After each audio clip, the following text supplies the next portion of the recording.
Good afternoon, everybody. Welcome to our new show on the Five Reasons Sports Network, Five on the Ice, covering the defending Stanley Cup champion. That just has a great ring to it, Florida Panthers. So I'm joined by Alex Baumgartner. He's going to be my co-host here on the show, covering the Panthers. Want to be an in-depth resource for you every Wednesday. Times are going to be determined, kind of based on, the media and things going on that day. But we're going to shoot for every Wednesday throughout the season to give you kind of the latest on the Panthers. After an exciting opening night, there's some breaking news this afternoon in terms of guys coming up to the roster. So Alex is going to break all that down for you, and then we're going to go over the opening night win versus the now hated solid rival Boston Bruins. Who we faced a lot over the last 3 years, and we just kind of continue to have their number. So it was great to have them come out in that fashion, defending the title. So, Alex, first of all, I guess get to the big news that Panthers fans want to hear this afternoon. Yep, so about 30 minutes ago, confirmed Spencer Knight has been called up to the Florida Panthers per the NHL media site. I threw that up a couple minutes ago. Did not make the opening night roster, which for a split second, we were all like, what's going on here? And then you kind of thought has to be cap related. So they sent Knight down. The Panthers, first of all, did not say to us it was cap related, but all the signs point to this being a cap related move. Drieger was the backup last night, even though he was placed on waivers at 2 p.m. Him and Mackenzie Entwistle both cleared waivers today at 2 p.m. They go down to Charlotte, and Spencer Knight gets called up today as well. The Panthers are hitting the road. They're going to Ottawa, and they have 4 games in 6 days before they return home. So Spencer Knight was down for 1 day and then came back up. He will be the backup this season for the Florida Panthers. So that was the news that came out today. And then quickly yesterday, we also had breaking news at the time.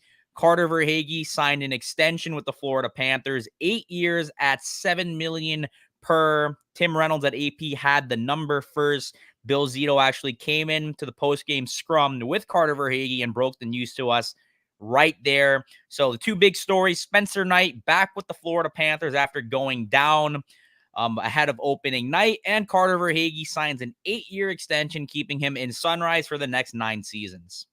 Yeah, that's important that you mentioned that because the Panthers have really locked up the core of this team for several more seasons.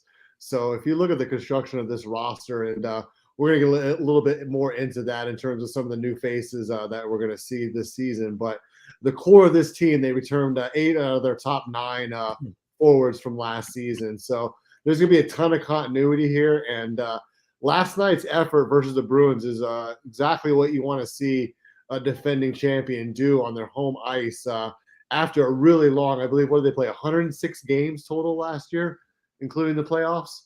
Yeah, I think it would have been 24 in the Cup final, 82 regular season. Let's throw the preseason and training camp in there on top of them going to the Cup final the year before. They played a lot of hockey games, that team. Yeah, and obviously the banner ceremony and everything, the crowd was electric, and it was a great atmosphere. The Panthers jumped out in the first period with 4 goals. A couple of the usual suspects obviously getting involved with the Sam. So give us your breakdown of last night's performance for the Cats. A Cup hangover. I didn't think the Panthers would have it for the entirety of the season. We've only played 1 game. I did think that Boston was going to come out faster and stronger just because of the banner ceremony, and Boston had a little bit more to fight for. Just being the team that knocked them out 2 years in a row was the Panthers, and that was completely the opposite case. Florida skated the Bruins down to the ground in the first period. The shots were 12-1 at 1.20 Panthers. Jonas Korpisalo got the start. It wasn't Jeremy Swayman, who just signed an 8-year extension in Boston. He did not have a training camp with the Bruins, so that could play a big part in it. But Korpisalo wasn't great, but the Bruins team didn't help him out too much. Florida's forechecking was better in the first. They were more physical. They were crashing the net, getting pucks to the net, and they couldn't get timely saves. That game was over in the first period. It was 4-1 after 20. And Boston didn't put Swayman in. When it was 5-1, we were like, maybe they just Crowd wanted it. Well, the crowd was chanting, "We want Swayman," as you just noted. But I didn't like how he was getting hung out to dry. I mean, it was, normally you would pull your goalie after giving up 5 goals in 30 I figured minutes. it. I thought they might pull him in the first intermission. Actually, it's Well, that's the 4-1. perfect time to do They're it. getting rocked, and it's just enough already. But Boston kind of made it a little bit more competitive, at least in the last 40 minutes. And it was good to see the Panthers come out, physical. They dropped the gloves. Obviously, there's a lot of bad blood between the Panthers and the Bruins now. They played each other, I think, 22 times over the last 2 seasons plus, which is the most in the NHL. So it's a legit rivalry at this point. Obviously, an original 6 team like Boston is going to have their historic rivals like Montreal, Toronto, New York, just based off of them playing so many times over the last 100 years, basically. But in recent memory, the Bruins have lost to the Panthers 2 straight playoff years. Panthers went to the Cup final both times. Florida's a team to beat in the East. I think Boston has played Florida the hardest out of any team in the last 2 years, just off the physicality, their play styles. They don't like each other, and we saw it last night. AJ Greer, new Panther, he went after a new Bruin, Mark Kastelik, after Kastelik hit Jesper Boqvist. They didn't like it. They both dropped the gloves, kind of had the benches flowing for both teams in a 0-0 game. It wasn't as feisty as we've seen in those playoff games, but that atmosphere, it was bumping for sure.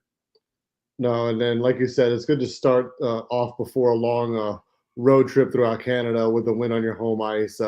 Get the hardware, get the banner up, and set the tone early that you're back to take care of business, and hopefully this is one and on the way to a nice long playoff run again. So, any other parting news or words before we wrap up this first episode before we jump off?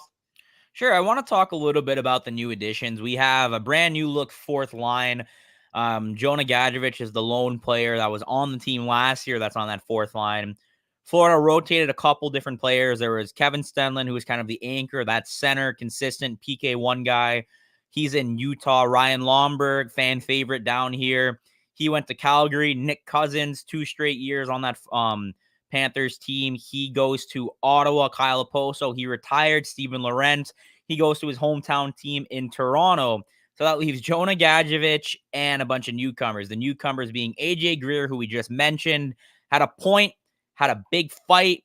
The fans are already loving that guy. Jesper Boqvist, who wasn't supposed to be the 4th line center, at least pre-thoughts going into camp. Thomas Nostedt goes out.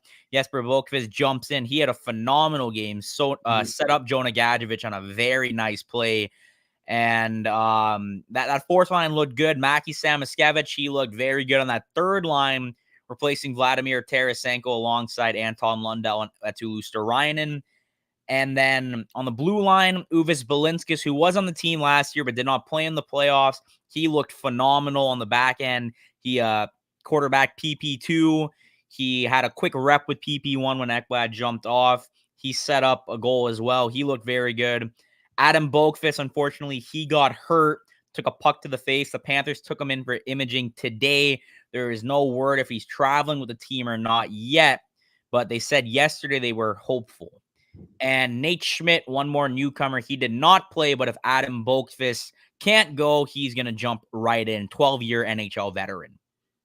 Yeah, the Panthers power play was 0 for 6 last night, so hopefully they can get that unit a little bit more engaged and productive on this road trip. But it's a long season, and I'm sure Maurice is gonna mess around with some of these guys on the second power play, especially. But it's good to just see the familiar faces on the top of this Panthers team come back to try to make another run at the Cup. So we'll be back next Wednesday.